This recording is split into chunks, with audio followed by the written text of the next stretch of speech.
nakaraang Sabado, ifiniture namin ang kanilang reunion concert. Hindi man natapos ang kanilang concert, pinag-uusapan pa rin sila at kinasasabikan noon magpahanggang ngayon ang Eraserheads.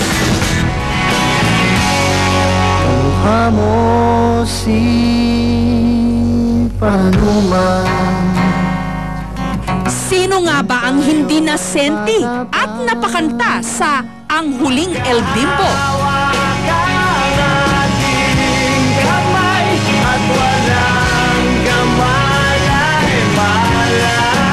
Pare ko, Ang hindi napamura at napakanta pa rin ng Pare Ko. wag mong sabihin na naman. Sino nga bang Pilipino mula noong dekada 90 ang hindi nakakakilala sa Eraserheads? Sa dormitoryong ito sa UP Diliman, ipinanganak ang Eraserheads.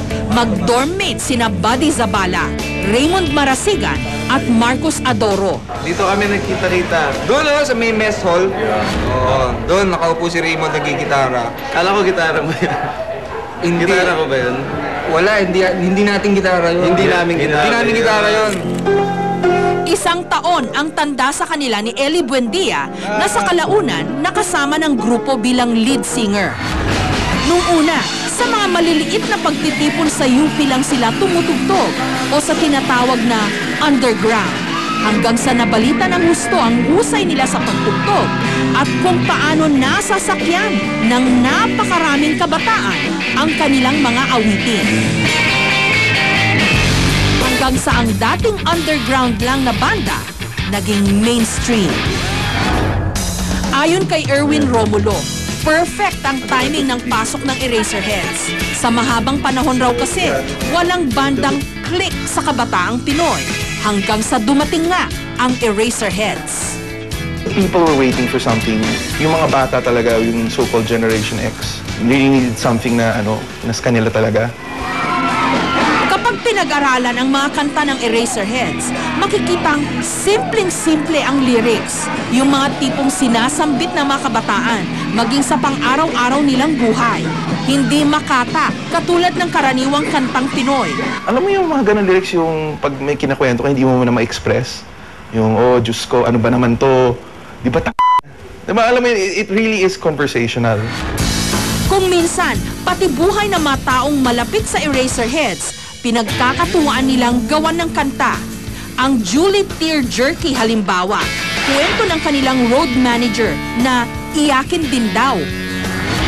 Ang Hey Jay naman, tungkol sa kaibigan ni Ellie na si Jay Cruz. I am touched by the song because it felt, I remember a period wherein Ellie and I actually have made a connection as individuals in college. That was when a lot of gay people were coming out and trying to tell the world that but we should have pride in parang accepting who we are. Ang Hey Jay ay may linyang, Hey Jay, binugbog ka na naman daw kahapon, na siyang nangyari rin daw sa tunay na buhay ng isang bading katulad ni Jay. Simple ang mga salita pero malalim ang tema ng kanilang mga kanta. Kung minsan may komentaryo tungkol sa mga problema ng lipunan. Pero katulad ng karaniwang mga grupong sumisikat, hindi nagtagal, nagkahiwalay ng landas ang 4 na miyembro ng Eraserheads. Di umano dahil sa isang hindi pagkakaunawaan na hanggang ngayon ayaw nilang pag-usapan. Bumuo ng kanya-kanyang banda ang bawat miyembro. Si Ellie, ang Pupil. Si Raymond, Sandwich. Si Marcos, ang Marcos Highway. At si Buddy, The Dawn. Noong January 2007, sa isang concert sa Laguna, inatake sa puso si Ellie Buendia. Matapos niyang ma-angioplasty, na-interview ko pa siya. Anong pakiramdam? Medyo surreal. Kasi it was like we just came from the show. I was just singing, performing, and then 2 hours later, I was in an operating table. Masakit na masakit ba yung dibdib? It's not for the faint of heart. It really is painful. Noong ding 2007, buwan ng Pebrero, isang libro ang inilabas. Ang Tikman ang Langit, hango sa kanta ng Eraserheads. Bali, collection siya ng mga essays ng mga fans ng Eraserheads. Pagka sinulat lang nila kung ano yung na-feel nila while they're growing up with the music of Eraserheads nga. At the same time, parang na-express nila dahil naging part ng buhay nila yung Eraserhead. I'm sure karamihan din ng mga tao dyan. Pero actually, lugi pa kami dito sa cost ng printing nito kasi... Sabihin nyo na pero, just to drive on the point na this is for the love of the band. Sa book launch, muling tumugtog sina Raymond, Marcus at Buddy.